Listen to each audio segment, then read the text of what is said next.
Assalamualaikum warahmatullahi wabarakatuh. Alhamdulillahirabbil alamin hamdan syakirin hamdan naimin hamdan yuafi ni'amahu wa yukafi mazida. Rabbana walakal hamdu walakas syukru kama yang bagi li jalali wajikal karim. Allahumma sholli ala sayyidina Muhammadin wa ala alihi wa sahbihi wa man tabi'ahu bi ihsani ila yaumiddin. Alhamdulillahirabbil alamin. Kita kembali lagi di kajian tematis MT Mar'atus Sholihah. Kali ini kita bersama Ustazah Erna Umunisa yang akan menyampaikan materi tentang mewujudkan duta Islam yang hakiki. Assalamualaikum Ustazah. Waalaikumsalam warahmatullahi wabarakatuh. Tahlia. Apa kabarnya Ustazah? Alhamdulillah, luar biasa. Allah sehat. Alhamdulillah. Baik Ibu, sekarang langsung saja mungkin ke materi yang akan dibahas, yaitu mewujudkan duta Islami yang hakiki. Mangga Ibu, persilakan. Assalamualaikum warahmatullahi wabarakatuh. Alhamdulillahirabbil alamin arsala rasulahu bil huda wa dinil haq liyuzhirahu ala dini kulli wa kafa billahi syahida. Asyhadu an la ilaha illallah wa asyhadu anna muhammadar rasulullah. Rabbi shrah li sadri wa yassir li amri wahlul 'uqdatam min lisani yafqahu qawli. Rabbi zidna ilman warzuqna fahman. Alhamdulillahirabbil alamin. Kita bertemu kembali ya ibu-ibu. Apa kabar ibu hari ini? Mudah-mudahan dalam keadaan sehat walafiat. Ya. Baik, tema kita kali ini tentang mewujudkan duta Islam yang hakiki ya.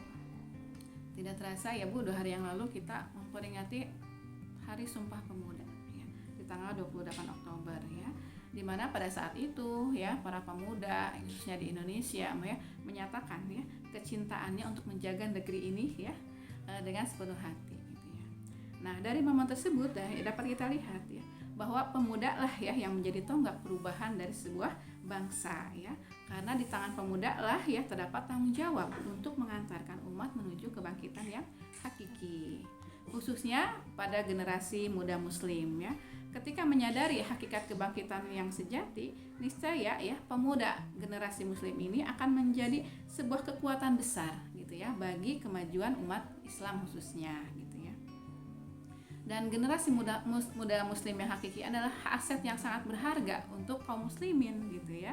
Karena ya dengan generasi muda yang muslim ini ya umat Islam akan menuju kebangkitan ya dengan tegaknya peradaban agung yang diridhai Allah Subhanahu wa taala. Begitu Teh Ria. Oh iya. Nah, hanya saja pada saat ini gitu ya, di tengah arus kesadaran generasi muda muslim ya terhadap Islam itu sendiri, yaitu Islam yang kafah gitu ya.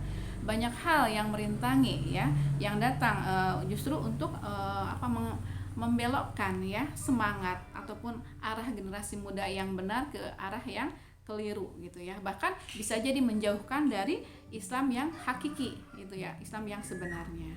Di antaranya itu ya dengan adanya gerakan moderasi Islam ya, moderasi beragama khususnya ya di kalangan generasi muda saat ini gitu ya, dan juga adanya yang terus digencarkan dengan bermacam-macam program yang digelontorkan gitu ya, di antaranya ya pembekalan moderasi agama gitu ya, untuk siapa, yaitu untuk para guru madrasah gitu ya. Kemudian juga adanya perspektif fikih di kalangan guru madrasah gitu ya, pembekalan literasi agama, dan juga adanya lintas budaya dan program-program yang lainnya gitu ya, yang saat ini sangat gencar dilakukan khususnya di Indonesia ya. Nah, itu di kalangan guru ya.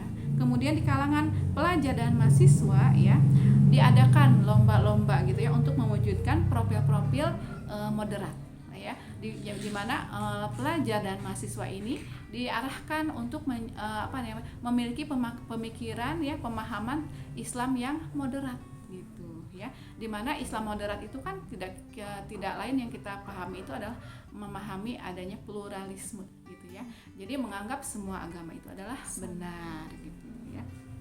Nah, kemudian di kalangan santri pun ya tidak ketinggalan ya, di mana diadakan adanya ajang pemilihan ya dan duta santri nasional, serta adanya santri award gitu ya. Di mana hal itu ya tujuannya tiada lain adalah untuk menginspirasi Islam yang ramah ya, yang toleran dan moderat ya, dan berkeadilan dan demokratis. Nah, ini adalah dalam versi Islam moderat ya. Nah, dan masih banyak juga program-program yang lainnya gitu ya. Kemudian bagaimana adanya film ya, yang diantaranya itu film singkat yang mereka itu mengambil sebuah kelompok ya, kelompok artis itu yang namanya Jakarta 48 ya, 48 gitu ya, dimana jadi dari kelompok generasi muda seperti ini ya diambil contoh ya bagaimana moderasi beragama gitu ya. Dan ini sungguh sangat sebetulnya menjauhkan ya generasi muda muslim ya dari yang sebenarnya seperti itu. Nah, fakta yang terjadi di atas adalah adanya penyimpangan ya profil terhadap generasi muslim saat ini ya. Mereka para duta muda tersebut diarahkan gitu ya untuk berkiblat pada role model yang jauh sebetulnya dari sosok kepribadian Islam yang hakiki yang sebenarnya gitu ya. Di mana generasi muda saat ini diarahkan ke dalam ya, Islam moderat gitu ya. Yang hakikatnya Islam moderat itu adalah doktrin untuk menerima segala sesuatu yang bertentangan sebetulnya dengan ajaran Islam yang benar ya, dan harus menerima ide perbedaan. Ya, misalnya aja tadi ide perbedaannya itu kan Islam itu sangat kontra dengan adanya LGBT gitu ya. Nah, untuk yang seperti ini ya kita dalam Islam moderat itu ya diantaranya satunya tidak mengganggu ya komunitas LGBT. Terus kemudian apa? Menerima ya, harus mau menerima pemimpin kafir gitu ya atas nama HAM gitu ya, dan lain-lain sebagainya. Baik Ibu, bagaimana cara membentuk generasi muslim saat ini mengingat setiap hari anak-anak zaman sekarang sibuk sama gadgetnya masing-masing. Nah, itu yang sangat berpengaruh, sangat luar biasa untuk anak-anak. Bagaimana tuh Ibu? Iya, di zaman teknologi yang semakin canggih saat ini ya tidak mungkin kita itu bisa dilepaskan yang dari namanya gadget ataupun gawai ya. Karena itu adalah sebuah kebutuhan saat ini ya. Akan tetapi ternyata ya emang gawai itu ada sisi positif dan negatifnya ya. Itu tergantung yang menggunakannya seperti itu ya. Nah, kemudian membentuk generasi muda yang hakiki saat ini gitu ya di tengah arus moderasi dan juga tadi teknologi yang canggih saat ini memang bukan sesuatu yang mudah gitu ya. Akan tetapi tidak mungkin tidak bisa gitu ya. Pasti bisa dilakukan gitu ya. Di mana generasi muda saat ini adalah generasi muda yang memiliki komunitas gitu ya. Ya, ada komunitas yang kaitannya dengan di sekolah ya, kemudian di lingkungan masyarakat ya, di lingkungan keluarga seperti itu ya. Hanya saja di sini untuk menanamkan kesadaran pada mereka ya, salah satu upaya yang kita lakukan adalah dengan mengumpulkan mereka dalam komunitas yang positif gitu ya. Berkomunitas tapi komunitasnya yang positif ya, dimana komunitas yang positif ini yang seperti apa, yaitu komunitas yang bisa mengingatkan mereka kepada ajaran Islam gitu, seperti itu ya, dimana dengan mengingatkan mereka terhadap ajaran Islam ini akan membentuk ya dalam diri mereka itu pribadi yang positif gitu ya, karena mereka berada dalam komunitas yang positif ya, dimana yang nantinya itu di dalam komunitas ini akan menjadikan dia itu menjadi duta Islam yang sebenarnya gitu ya. Nah, di dalam komunitas seperti inilah ya generasi muda bisa membentuk pemahaman Islam yang benar gitu ya, dengan pembinaan yang dilakukan dalam komunitas ini gitu ya, dimana dengan pemahaman Islam yang benar ini, dengan pemahaman yang benar ini dia akan mampu menangkal pemahaman yang salah ya yang dia hadapi di lingkungannya gitu ya. Dan di dalam komunitas ini pula ya mereka akan saling menguatkan ya, dari siapa? Dari sisi keimanan mereka ya, dari satu dengan yang lainnya ya. Karena dalam komunitas ini mereka diajarkan untuk apa ya? Tadi untuk saling mengingatkan ya, fastabiqul khairat gitu ya, beramar ma'ruf nahi mungkar ya, saling berwasiat dalam kebaikan dan kesabaran. Untuk selanjutnya Ibu, apa peran yang harus kita lakukan untuk menyelamatkan generasi Islam khususnya terhadap anak-anak kita dan untuk lingkungan kita secara umum? Iya, memang pada saat ini ya tampak di depan mata kita gitu ya, bahwa generasi muda saat ini khususnya generasi muslim itu sengaja ya ada bukanlah sesuatu hal yang alami ya ketika mereka itu emang dikondisikan gitu ya agar bagaimana agar kaum muslimin saat ini atau yaitu generasi muda khususnya itu jauh dari Islam gitu ya. Ini adalah sebetulnya sebuah mega proyek ya yang digencarkan oleh orang-orang barat gitu ya, agar generasi muda muslimnya itu hancur gitu ya. Dan dampak buruknya itu sudah kita bisa rasakan saat ini ya. Bagaimana ketika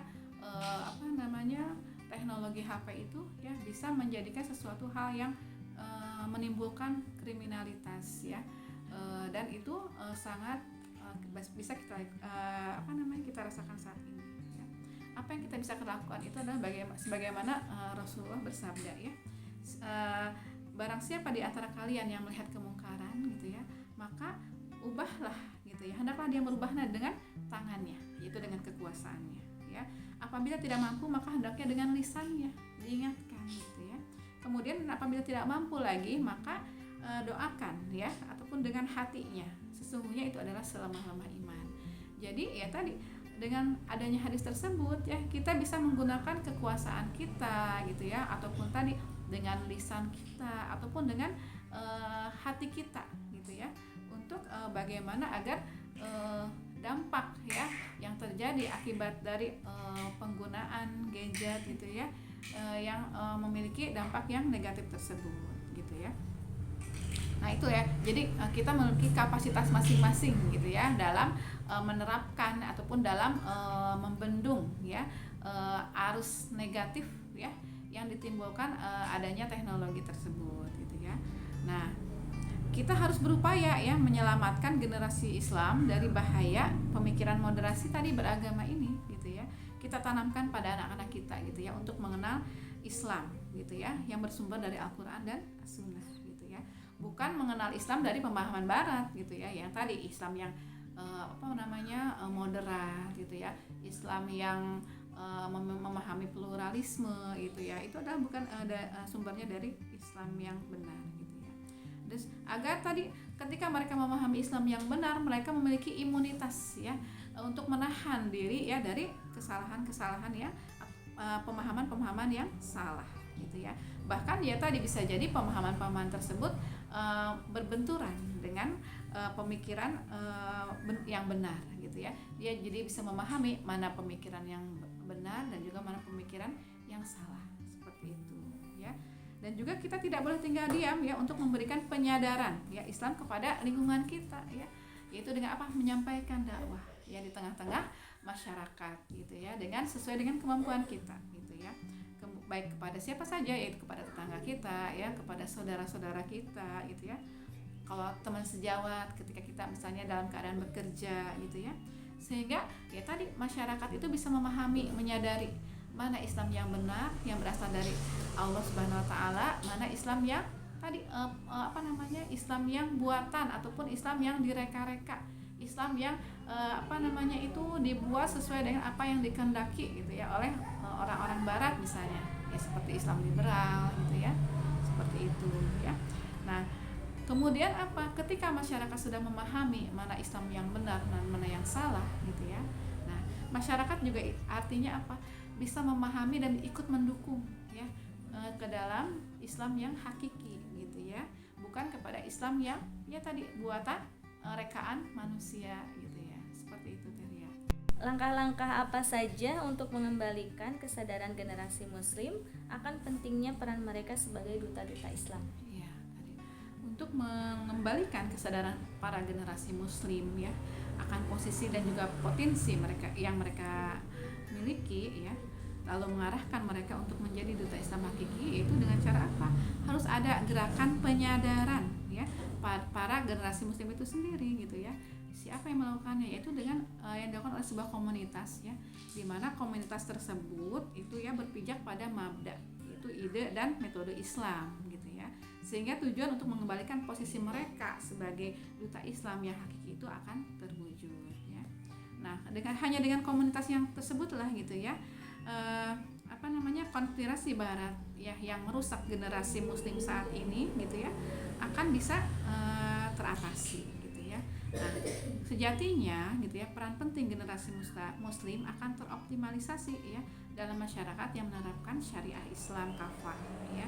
Dimana dengan syariah Islam kafah ya, yang berdasarkan metode kenabian lah gitu ya, yang akan menyiapkan segala sesuatu gitu ya yang diperlukan untuk memberdayakan generasi muslim tersebut ya. Karena sistem pendidikan, ekonomi, politik yang akan diterapkan itu gitu ya, mendukung pemberdayaan potensial mereka sebagai penjaga gitu ya dan pelindung Islam yang terpercaya. Sehingga dengan hal tersebut terjadi gitu ya, maka akan menimbulkan apa? Kemajuan ya peradaban dunia dalam mewujudkan kesejahteraan kaum muslimin khususnya ya. Di mana hak akal dan hati mereka akan senantiasa disambatkan pada Islam saja gitu ya, dan juga untuk kejayaan umat Islam ya. Nah, karenanya saat ini arah pencerdasan dan pemberdayaan generasi muda ya ditujukan untuk apa? Ya, untuk tegaknya ya kehidupan Islam yang kafah gitu ya. Dan mereka dilibatkan ya untuk dalam melakukan perjuangan ini ya, dalam melakukan perjuangan penegakan Islam kafah tersebut. Masya Allah, tidak terasa waktu diskusi kita akan selesai. Adakah closing statement dari pembahasan kita pada hari ini, Ustazah? Iya, rumah sakit Halia. Generasi muslim sebagai alat atau sebagai aset yang berharga untuk peradaban gitu ya, harus diselamatkan ya dari adanya moderasi beragama yang tengah digencarkan secara masif saat ini gitu ya. Mereka tidak boleh dibiarkan gitu ya menjadi korban nilai dan gaya hidup barat dan juga sistemnya yang rusak gitu ya. Membiarkan generasi muda muslim saat ini menjadi duta moderasi ya, sama juga dengan kita membiarkan kemungkaran ya, karena bisa jadi dari mereka itu ya akan menyuarakan gagasan-gagasan yang justru akan menjauhkan dari Islam yang hakiki itu sendiri gitu ya. Nah, generasi muda muslim ini harus diarahkan gitu ya menjadi duta Islam ya yang menyuarakan Islam secara kafah gitu ya. Maka butuh di sini adanya peran gitu ya untuk bagaimana agar duta muslim ini dapat terwujud gitu ya. Nah, peran mereka sebagai duta Islam hanya bisa optimal ya dalam sebuah tatanan yang menerapkan Islam secara kafah ya, yaitu dalam bingkai khilafah Islamiyah. Demikian tadi ya. Alhamdulillah, pembahasan sudah selesai. Terima kasih kepada Ustazah atas pemaparan, dan kita tutup kajian kita kali ini dengan membaca doa penutup majelis. Astagfirullahaladzim, astagfirullahaladzim, astagfirullahaladzim. Alhamdulillahirabbil alamin. Subhanaka Allahumma wa bihamdika asyhadu an la ilaha illa anta astaghfiruka wa atubu ilaik. Wabillahi taufiq wal hidayah. Wassalamualaikum warahmatullahi wabarakatuh.